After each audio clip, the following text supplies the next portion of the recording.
पांजे महबूब मदीने वारे साईं सल्लल्लाहु अलैहि वसल्लम जो ही मीलाद जी महफिल सजाए ऐं 11 शरीफ जी महफिल सजाए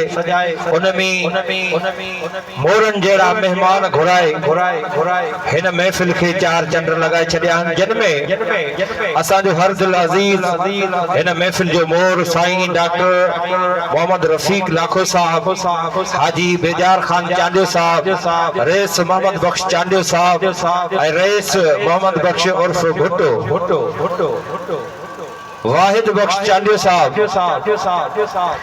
अर्ज मोहम्मद चांडियो, अल्लाह बख्श चांडियो साहब,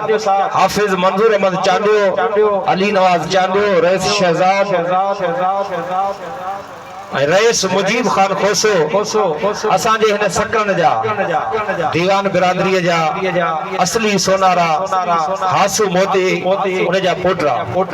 उहे भी असांजे हिन महफिल में आया आहिनि। रईस सदर दीन उलड़ रईस ॿियो असांजो आहे हैदर सोनारो साहब, रईस अमीन जोखियो साहब, रईस नियाज़ अली जोखियो, रईस रजब अली ऐं असांजो हर दिल अज़ीज़ शख्स साईं नूरदीन कीरियो साहब, असांजो बुजुर्ग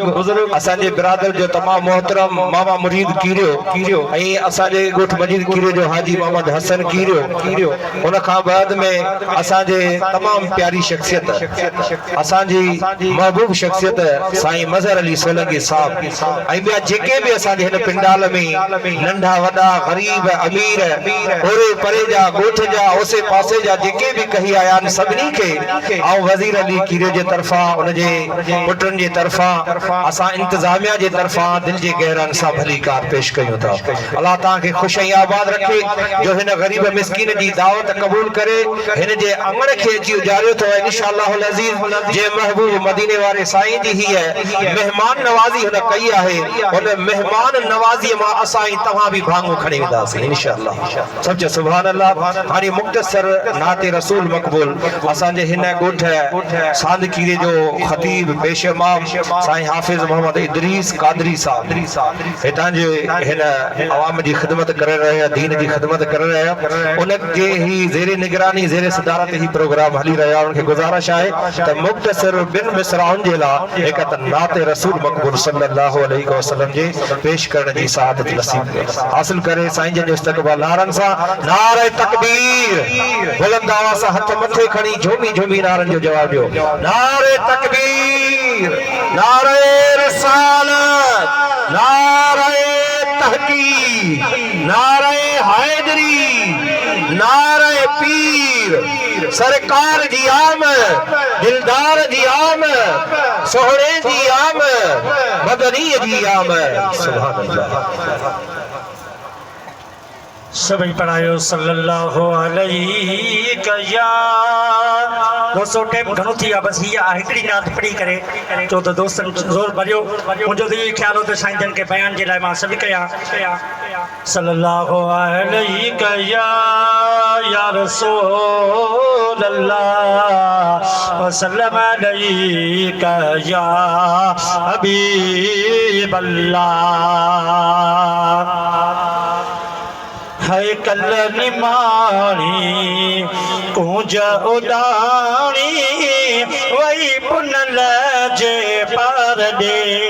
वही पुनल जे पार दे यको जान प्यार दे कल निमाणी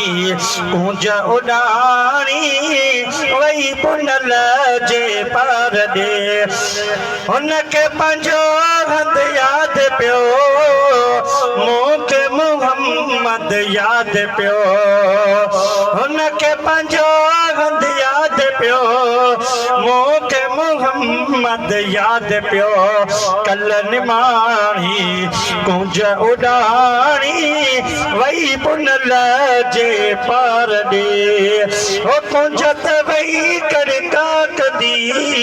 ओ लग तरफ उडाम दी कल निमाणी कुंज उडाणी वही पुनल जे पार दे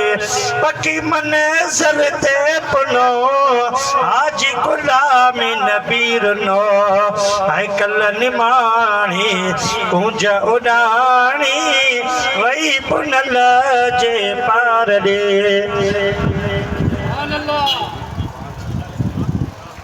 सुभान अल्लाह सुभान अल्लाह